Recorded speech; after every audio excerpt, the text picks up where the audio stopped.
بسم اللہ الرحمن الرحیم۔ پیارے ناظرین، اس چینل پر روزانہ قرآن کریم کی ترتیب کے ساتھ ایک آیت، اس کا ترجمہ اور تفسیر بیان کی جاتی ہے۔ گزارش ہے کہ اس چینل کو سبسکرائب کریں تاکہ روزانہ قرآن کریم کی ایک آیت، اس کا ترجمہ اور تفسیر آپ سماعت فرما سکیں۔ سورۃ البقرہ آیت نمبر 9۔ بسم اللہ الرحمن الرحیم۔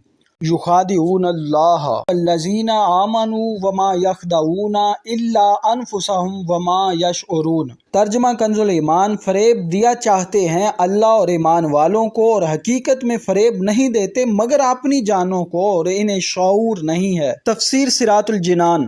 یخادعون اللہ، وہ اللہ کو دھوکہ دینا چاہتے ہیں۔ اللہ تعالیٰ اس سے پاک ہے کہ اسے کوئی دھوکہ دے سکے۔ وہ تمام پوشیدہ باتوں کا جاننے والا ہے۔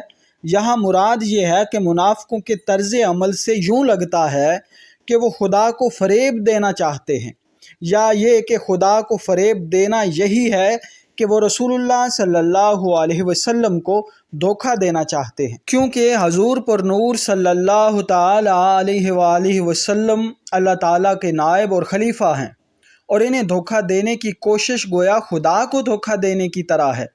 لیکن چونکہ اللہ تعالیٰ نے اپنے پیارے حبیب صلی اللہ تعالی علیہ وآلہ وسلم کو منافقین کے اندرونی کفر پر مطلع فرمایا، تو یوں ان بے دینوں کا فریب نہ خدا پر چلے، نہ رسول پر، اور نہ مومنین پر، بلکہ در حقیقت وہ اپنی جانوں کو فریب دے رہے ہیں، اور یہ ایسے غافل ہیں کہ انہیں اس چیز کا شعور ہی نہیں۔ ظاہر و باطن کا تضاد بہت بڑا عیب ہے۔ اس آیت سے معلوم ہوا کہ ظاہر و باطن کا تضاد بہت بڑا عیب ہے۔ یہ منافقت ایمان کے اندر ہو تو سب سے بدتر ہے، اور اگر عمل میں ہو تو ایمان میں منافقت سے تو کم تر ہے، لیکن فی نفسی ہی سخت خبیث ہے۔ جس آدمی کے قول و فعل اور ظاہر و باطن میں تضاد ہوگا تو لوگوں کی نظر میں وہ سخت قابل نفرت ہوگا۔